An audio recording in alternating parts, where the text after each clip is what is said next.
Bismillahirrahmanirrahim. Assalamualaikum warahmatullahi wabarakatuh. Kami dari kelompok 3 yang terdiri dari 5 orang. Video ini dibuat untuk menyelesaikan salah satu tugas kelompok Ekonomi Makro Islam 2 dengan dosen pengampu Herlan Firmansyah, MPD ME. Dan langsung saja ini dia video presentasi kami.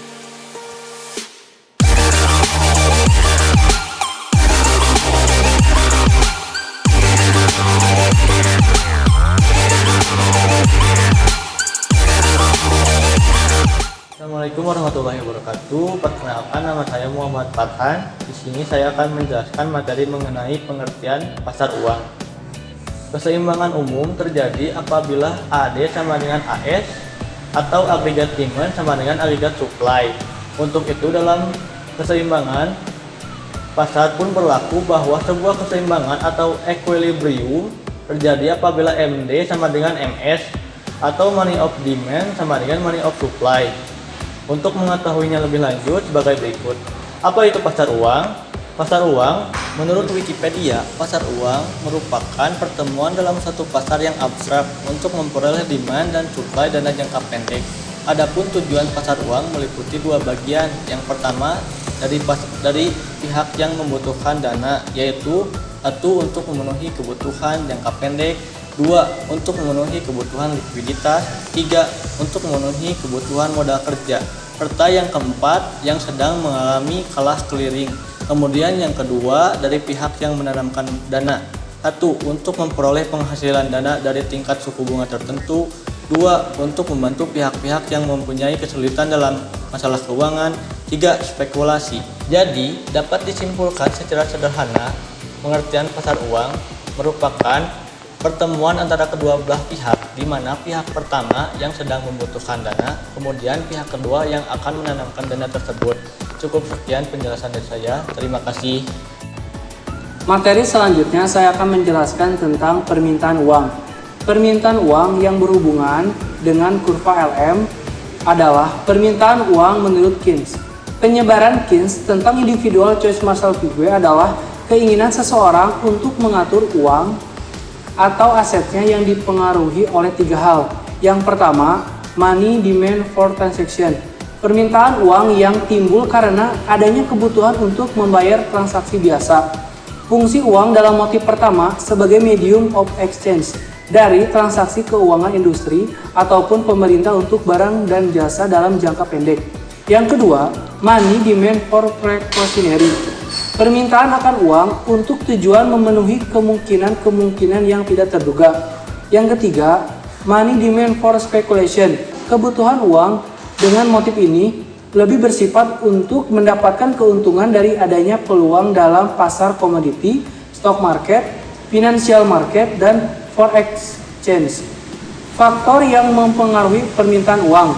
Yang pertama, meningkatkan kekayaan.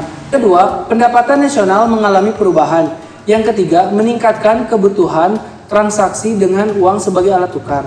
Yang keempat, kebutuhan untuk berjaga-jaga. Dan terakhir, kebutuhan membuat spekulasi. Terima kasih. Baik, di sini saya akan menjelaskan tentang penawaran uang. Penawaran uang mengacu pada jumlah uang yang tersedia dalam suatu perekonomian. Ingatkah kalian bahwa kebijakan negara untuk mengatur penawaran uang dan jumlah uang yang beredar disebut kebijakan apakah itu? Ya, itu adalah kebijakan moneter. Dan siapa yang mengatur jumlah uang yang beredar? Jawabannya adalah BI, Bank Indonesia, yang berperan sebagai bank sentral. Adapun faktor yang mempengaruhi penawaran uang diantaranya adalah 1, adanya peningkatan bunga. Yang kedua, adanya tingkat inflasi. Yang ketiga, adanya tingkat produksi dan pendapatan nasional. Yang keempat, adanya kondisi kesehatan dunia perbankan. Dan yang terakhir, nilai tukar rupiah terhadap MUA atau mata uang asing. Terima kasih. Bismillahirrahmanirrahim. Selanjutnya saya akan menjelaskan mengenai model LM, keseimbangan pasar uang. Menurut teori preferensi likuiditas, orang membutuhkan uang karena 3 alasan. Yang pertama, transaction motif atau motif transaksi. Yang kedua, precautionary motif atau motif berjaga-jaga.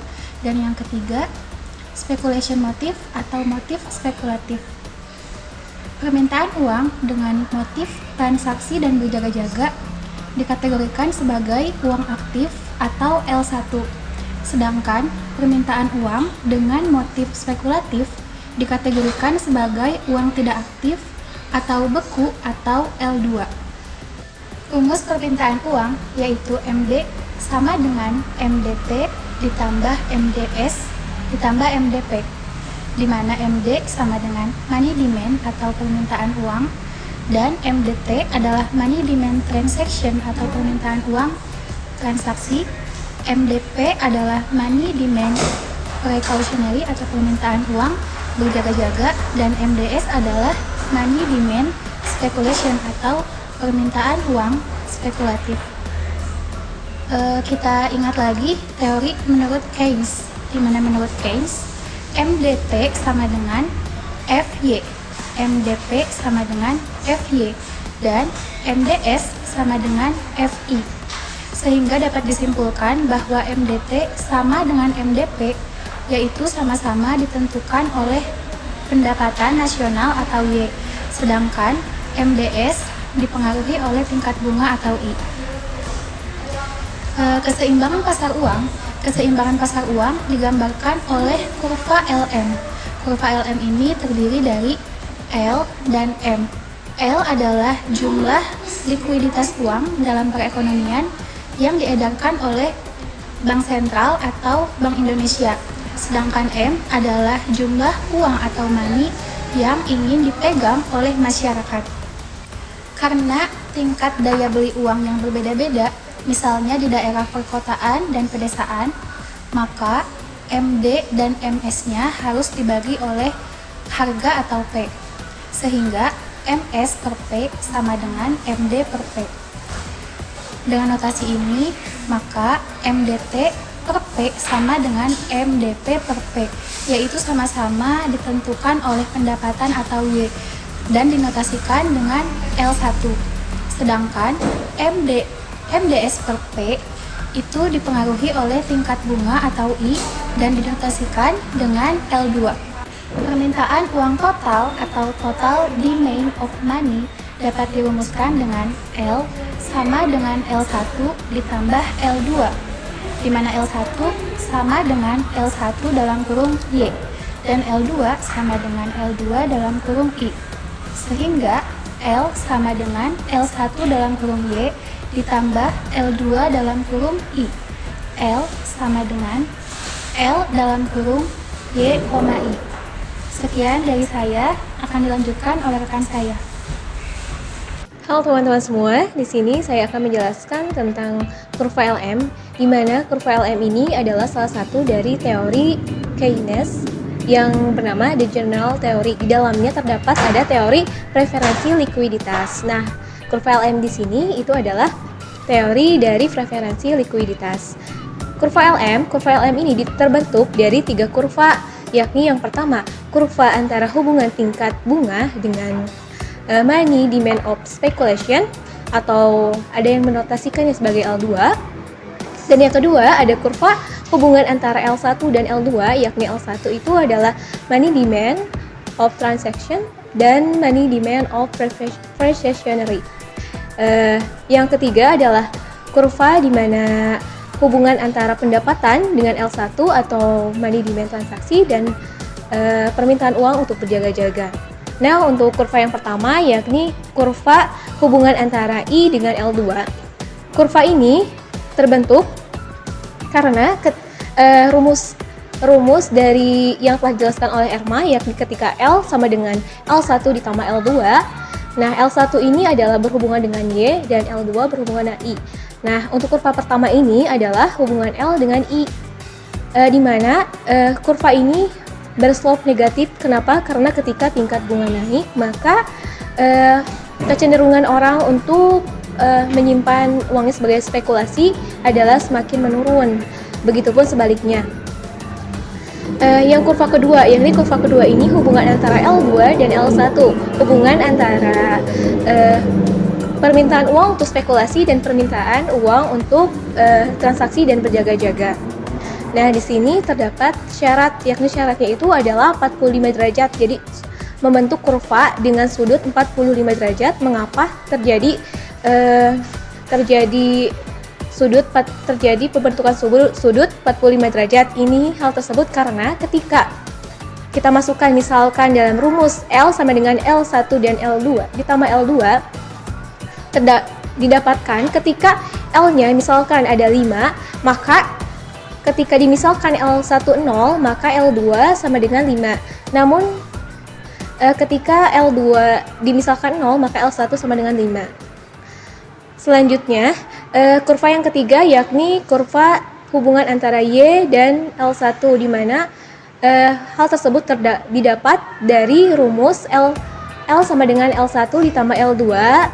Nah, L1 ini kan berhubungan dengan Y. Nah, untuk kurva yang ketiga ini adalah hubungan antara L1 dan pendapatan. Di kurva ini berslop positif karena kenapa?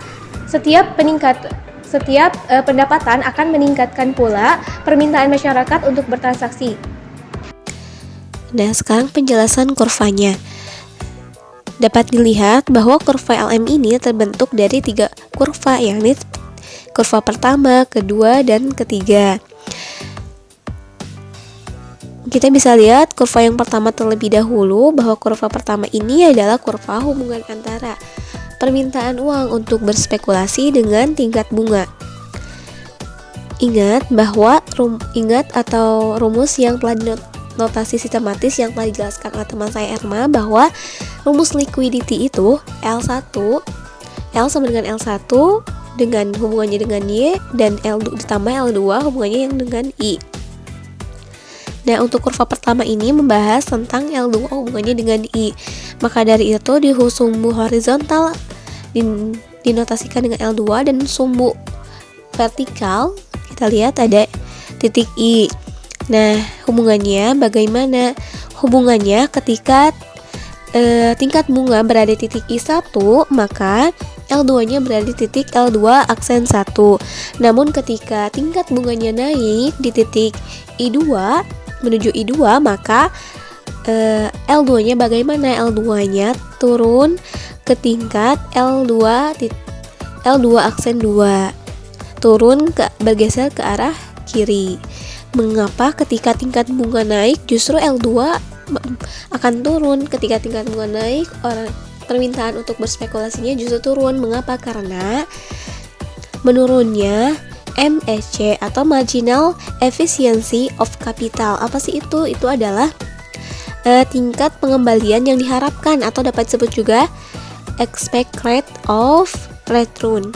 Jadi ketika tingkat bunga naik, maka tingkat pengembalian untuk berspekulasinya itu akan sangat rendah. Maka dari itu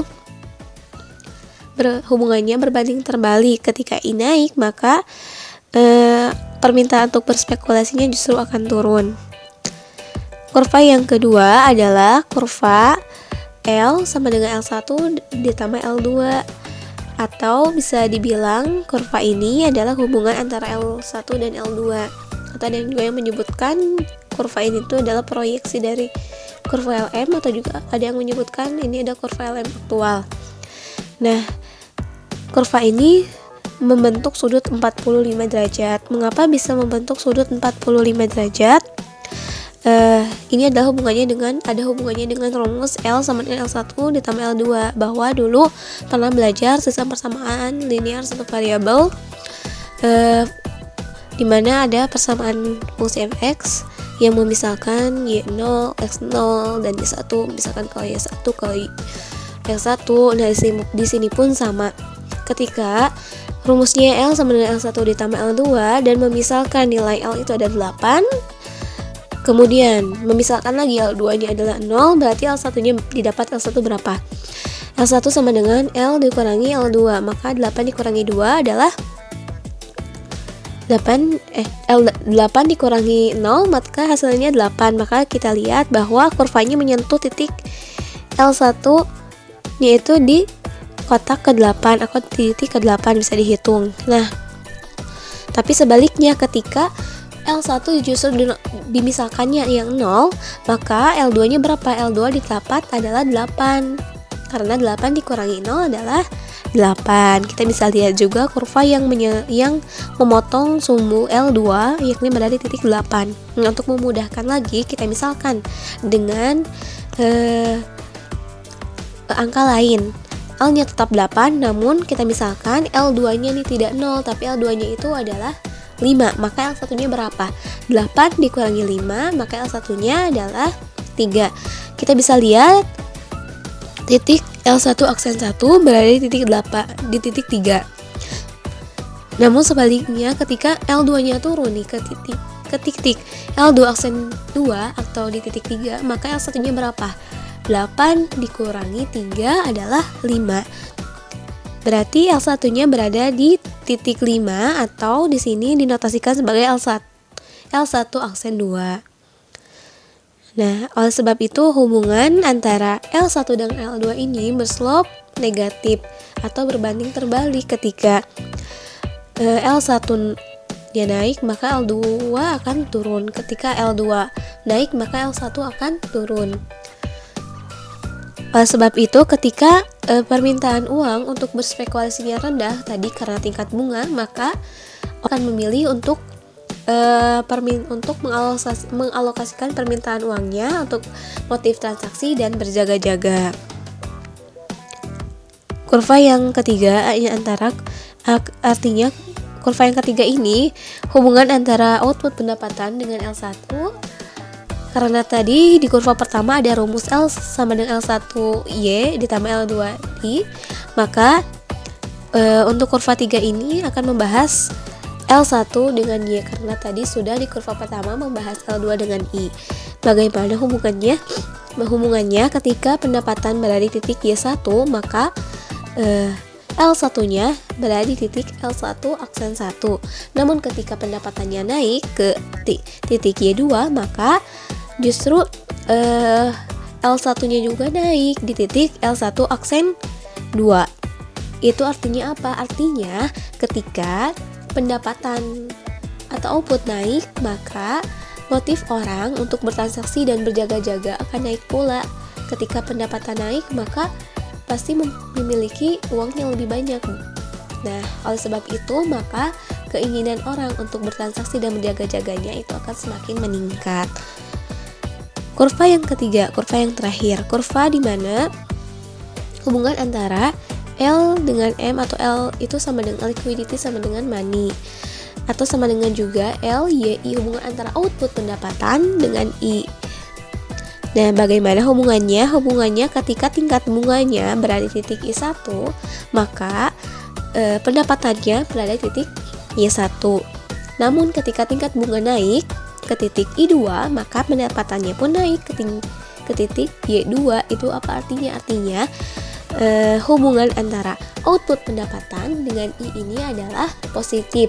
Semakin tinggi tingkat bunga akan semakin besar juga pendapatannya. Oleh sebab itu kita bisa lihat arah kurvanya adalah ke atas, naik ke atas. Itu artinya bahwa hubungan antara pendapatan output dengan tingkat bunga adalah berbanding lurus. Mungkin ini yang dapat saya jelaskan, semoga bermanfaat. Mohon maaf apabila masih banyak kesalahan dan kekurangan.